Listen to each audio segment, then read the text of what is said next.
कि हजरत फुज़ैल बिन अयाज रज़ियल्लाहु तआला अन्हु का नाम आपने सुना होगा। विलायत की दुनिया में एक बड़ा नाम है। तवज्जो आप फरमाएंगे इस बात पर, ये बगदाद के मशहूर डाकू थे, राहजनी करते थे, डाका डालते थे, आने वाले काफिलों को लूटते थे, लेकिन एक औरत की मजाजी इश्क में भी गिरफ्तार थे। कहते हैं उस औरत के घर की दीवार मैंने चढ़ी, दीवार फलांगने लगा तो अंदर से कुरान की तिलावत की आवाज आई, और वो खातून कुरान की जो आयत पढ़ रही थी उसका मफहूम यह है कि क्या ईमान वालों के लिए वो वक्त नहीं आया कि अल्लाह के जिक्र से उनके दिल झुक जाएं? क्या वो वक्त नहीं आया कि उनके दिल कुरान सुनकर झुक जाएं, अल्लाह के जिक्र से उनके दिल दहल जाएं? तो हजरत फुज़ैल बिन अयाज जब नीचे दीवार से उतरते हैं तो लफ्ज सुनिए, कहते हैं बला वल्लाहि कद, अल्लाह की कसम वो वक्त आ गया है, आ गया वो वक्त जब कुरान से और अल्लाह के जिक्र से दिल दहल जाते हैं। हजरत फुज़ैल बिन अयाज नीचे उतर आए। डाका जनी, राहजनी, नकब लगाना, घरों को लूटना, काफिलों को लूटना, इतनी दहशत थी कि बगदाद की माएं बच्चे सुलाने के लिए कहती थी सो जा वरना फुज़ैल को बुला लूंगी। वो फुज़ैल बिन अयाज कुरान की एक आयत सुनते हैं, जो आयत कहती है क्या ईमान वालों वो वक्त नहीं आया जब अल्लाह के जिक्र से तुम्हारे दिल दहल जाएं? फुज़ैल बिन अयाज दीवार से नीचे उतरे, कहा क्यों नहीं, अल्लाह की कसम वो वक्त आ गया। दीन से ताल्लुक जोड़ा, कुरान से ताल्लुक जोड़ा और दीन मुस्तफा को सीखा, अपना सीना नूरे कुरान से मुनव्वर किया, कुरान की खलावत और चाशनी को अपनी जुबान पर रखा। फिर वो वक्त आया जब कुरान से ताल्लुक जुड़ा तो इमाम अहमद बिन हंबल हाथ बांधकर सामने खड़े हैं,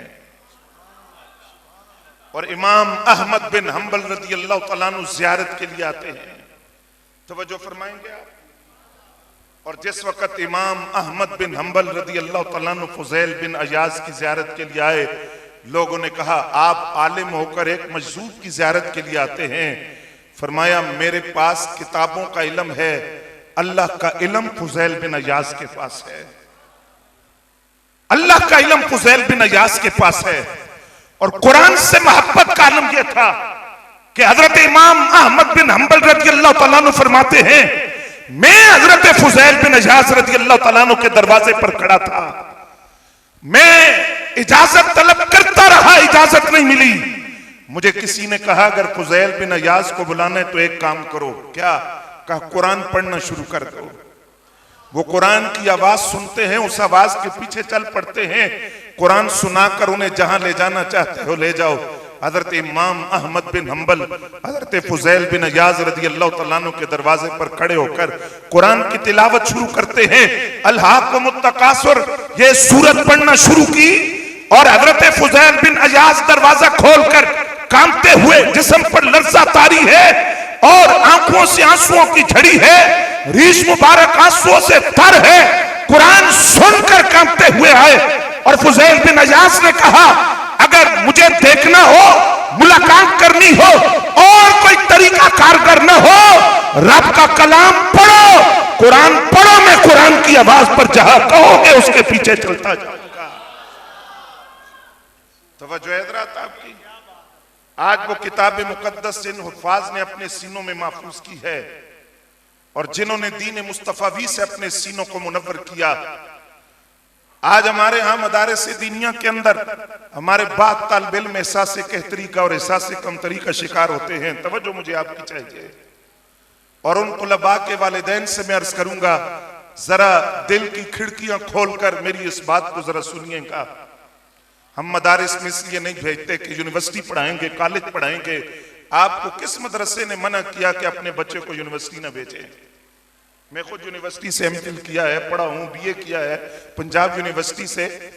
दीनी मदरसे आपको मना नहीं करते कि अपने बच्चों को मदारिस से निकाल कर आप यूनिवर्सिटी ना भेजें, कॉलेज ना भेजें, उन्हें दीन भी पढ़ाएं, उन्हें डॉक्टर भी बनाएं, उन्हें इंजीनियर भी बनाएं। उस दीनी तालीम से उनकी जो डॉक्टरेट के अंदर निखार आएगा, उनकी इंजीनियरिंग में जो निखार आएगा, और दीन पढ़ने की वजह से, उनकी दीनी तालीम की वजह से, उनकी दुनियावी तालीम से जो खशियत इलाही का, मोहब्बत रसूल का, इत्तिबा रसूल का, एहतराम रसूल का, ताज़ीम रसूल का जो रंग और जो महक नजर आएगी। क्योंकि आज सबसे बड़ी एहसास कमतरी ये कि साइंस से ताल्लुक जोड़ दें, टेक्नोलॉजी का दौर है, इंफॉर्मेशन का दौर है। थोड़ी सी तवज्जो मुझे आपकी चाहिए। जिस वक्त रियाज जो सऊदीया का शहर है, यहां मेडिकल की एक कॉन्फ्रेंस मुनक्किद हुई और उसका मौजू था आजाद की पैमतकारी कि क्या किसी इंसान का उज़्व दूसरे इंसान को लगाया जा सकता है। यह मौजू था। दुनिया भर से, तिब की दुनिया से ताल्लुक रखने वाले डॉक्टर, हकीम, तबीब उसमें शरीक हुए।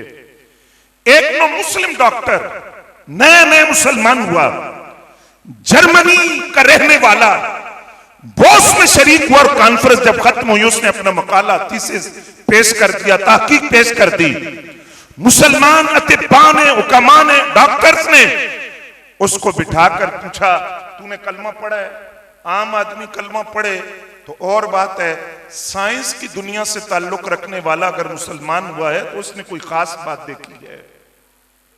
वो खास बात क्या है इस्लाम की जिसने तुझे मुतासिर किया? उसने कहा, शायद तुम मेरा पूरा तारुफ ना रखते हो। मेरा तारुफ यह है कि अल्ट्रासाउंड मशीन बनाने वाला मैं हूं, मैंने इजाद की। और जब मैंने अल्ट्रासाउंड मशीन बनाई तो साइंसी दुनिया में एक इनकलाब बर्पा हुआ कि एक साइंसी आला बनाया है जिसके जरिए पता चलेगा कि मां के पेट में बतने मादर के अंदर बच्चा किन किन शक्लों से गुजरता है, 9 माह के अंदर उसकी कैफियत क्या होती है, क्या शक्ल होती है, किन मरहलों से गुजरकर वो दुनिया में आता है। फिर उसकी जिन्स का पता चलेगा कि मेल है, फीमेल है, मुज़क्कर है, मुअन्नस है, बेटा है, बेटी है। अल्ट्रासाउंड मशीन से पता चलेगा। साइंसी दुनिया में इनकलाब मेरी इजाद से आया और बड़े बड़े साइंटिस्ट लोगों ने मुझे मुबारकबाद दी कि तूने एक ऐसा आला बनाया है जिससे साइंस में इनकलाब आया। कहते हैं उसी वक्त कुरान मजीद का जर्मन जुबान में ट्रांसलेट किया हुआ तर्जुमा मुझे किसी ने दिया। ट्रांसलेट किया हुआ कुरान जर्मन जुबान में मुझे दिया और उसने कहा, जरा इसकी सूरह मोमिनून को खोलकर पढ़ें। वो कहते हैं जब कुरान मजीद के वर्करदानी में करता रहा, मुताला करता रहा, तो कुरान में एक मकाम वो आया जहां कुरान कहता है इंसान पहले पानी का कतरा था, फिर वो जमा हुआ खून बना, फिर गोश्त का लोथड़ा बना, फिर हड्डियां बनी, फिर उसमें रूह फूकी गई। कहते हैं जब मैंने कुरान में इंसानी तख्लीक के ये मरहले पढ़े कि कुरान बयान कर रहा है कि इंसान अपनी पैदाइश तक मां के पेट में किन किन मरहलों से गुजरता है, तो मैं सर पकड़कर बैठ गया। जो आज मैं साबित कर रहा हूं 1450 साल पहले रब का कुरान बयान कर चुका है।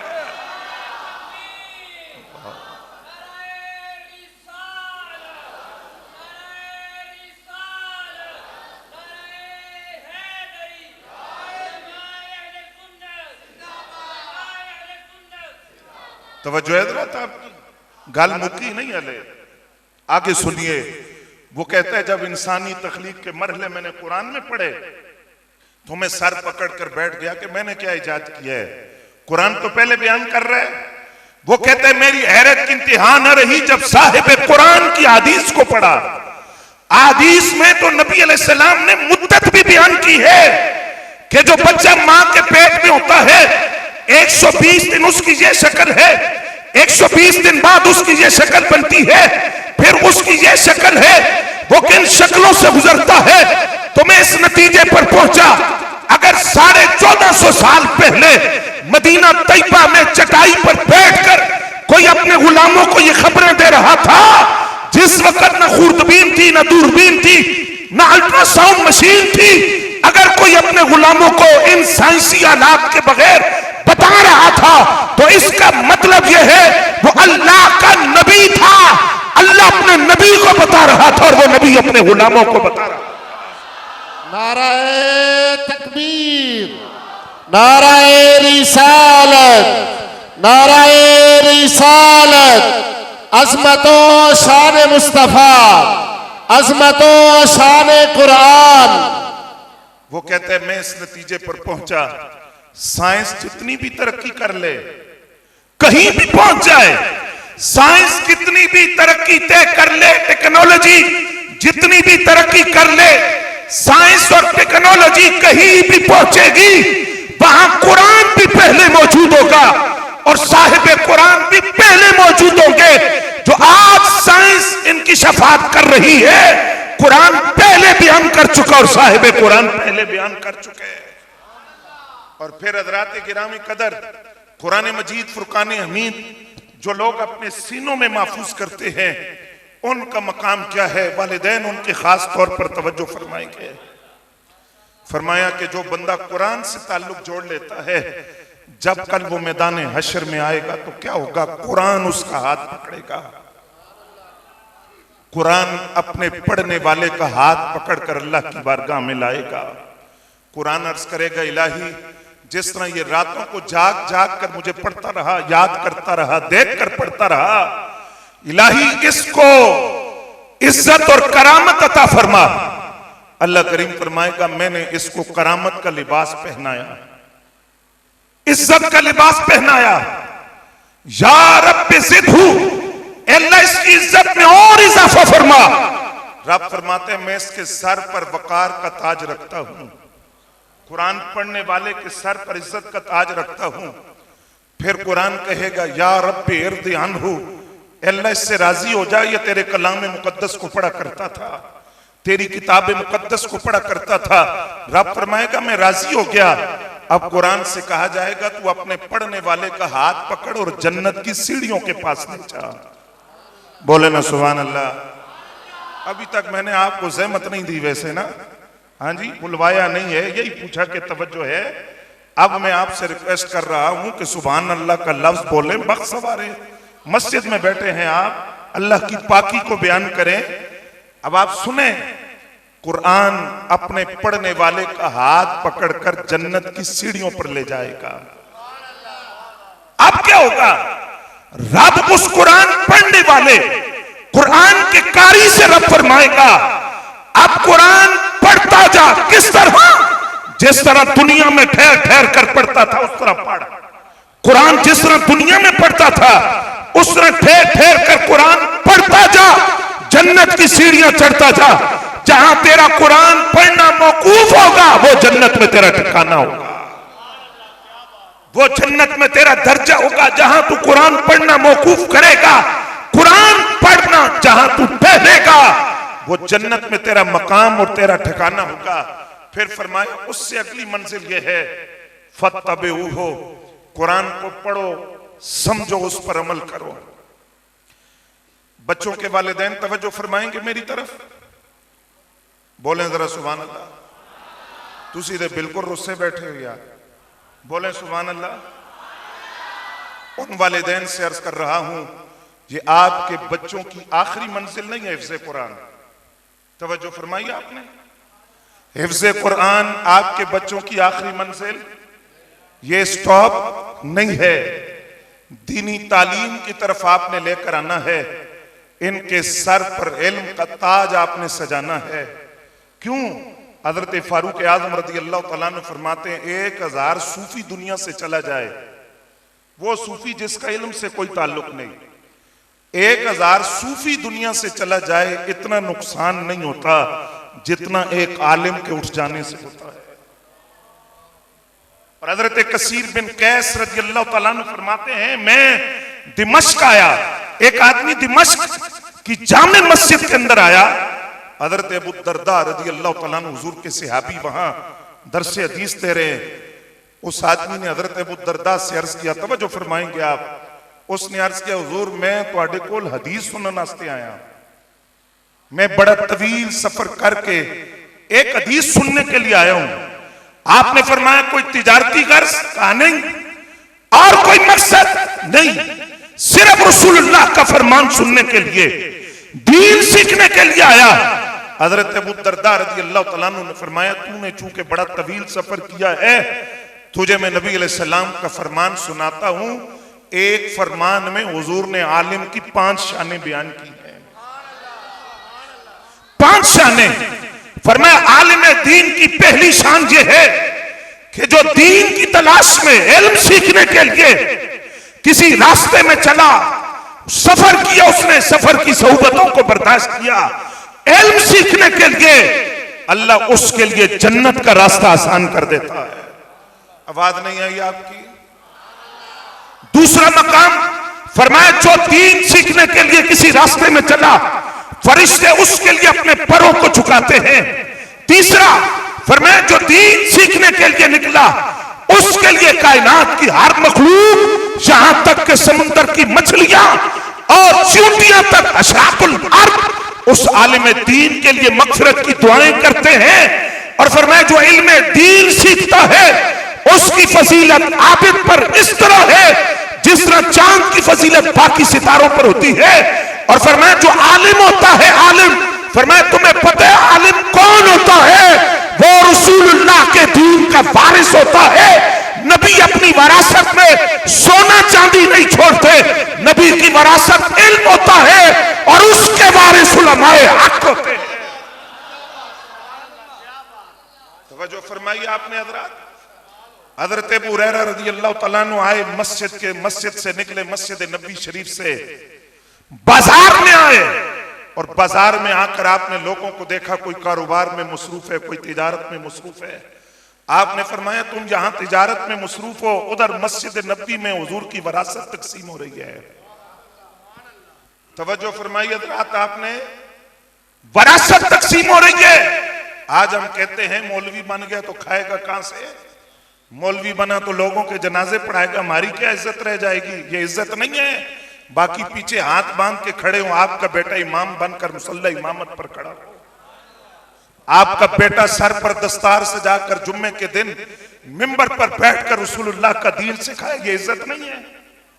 मौलवी बन गया तो जनाजे पढ़ाएगा, और मौलवी बन गया तो लोगों के निकाह पढ़ाएगा, यानी ये कोई इज्जत का मयार नहीं है आपके नजदीक।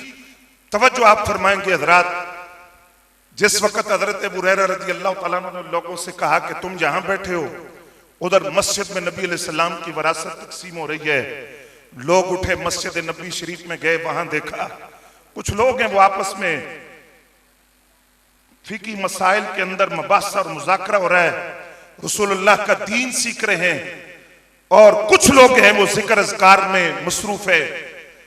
तो हजरत अबू हुरैरा रज़ी अल्लाह तआला अन्हु से लोगों ने सवाल किया, आप तो कह रहे थे कि हुजूर वरासत तकसीम कर रहे हैं, वहां तो कुछ सहाबा बैठे हैं वो दीन सीख रहे हैं, मसाइल सीख रहे हैं, आप कह रहे थे वरासत तकसीम हो रही है। हजरत अबू हुरैरा रज़ी अल्लाह तआला अन्हु ने फरमाया तुम्हारा क्या ख्याल है, हुजूर वरासत में सोना तकसीम करेंगे, वरासत में चांदी तकसीम करेंगे? फरमाया सुनो, वो जो तुमने सहाबा को दीन सीखता हुआ देखा और रसूलुल्लाह का दीन पढ़ते हुए देखा, सरकार की वरासत में दिरहम और दिनार नहीं है, सरकार की वरासत में सोना चांदी नहीं है, रसूलुल्लाह की वरासत में दीन है, इल्म है, और उसका वारिस अल्लाह ने उलमा को बनाया है। क्या मकाम है कालिम दीन का? बात समेट रहा हूं, क्या मकाम है कालिम दीन का? फिर उन वालिदैन से कहता हूं ये आपके बच्चों की आखिरी मंजिल नहीं है। क्या मकाम है कालिम दीन का? हज़रात, हज्जाज बिन यूसुफ ने जुल्म की बड़ी दास्तानें रकम की हैं, और आखिरी वक्त आया तो इमाम हसन बसरी से कहने लगा दुआ करो, सेहत मिले ना मिले, मौत आ जाए, अजीब बीमारी में मुब्तला हो गया हूं। इमाम हसन बसरी ने फरमाया मैं कहता था ना जुल्म ना कर, कहता था तकब्बुर और घुमांड और गुरूर में मुब्तला ना हो। ये हज्जाज बिन यूसुफ अपने तख्त इख्तिदार पर बैठा है, बसरा का गवर्नर था, मुझे तवज्जो आपकी चाहिए हज़रात, बसरा का गवर्नर था। हजरत सुफ़वान बिन खालिद से खुदनुमाई और शेखी के लिए, शोखी के लिए सुफ़वान बिन खालिद से कहने लगा बताओ बसरा का गवर्नर कौन है? अब सारी दुनिया जानती थी कि हज्जाज है। सुफ़वान बिन खालिद से पूछा तो उन्होंने बड़ी जुर्रत से कहा, फरमाया चूंकि तूने सवाल मुझसे किया है कि बसरा का गवर्नर कौन है, मेरा जवाब यह है कि बसरा पर हुकूमत इमाम हसन बसरी की है। बसरा का गवर्नर इमाम हसन बसरी है। हज्जाज बिन यूसुफ ने कहा ऐवान इक्तिदार में खड़े होकर, गवर्नर हाउस में खड़े होकर, गवर्नर के सामने खड़े होकर आप कह रहे हैं कि बसरा का गवर्नर इमाम हसन बसरी है।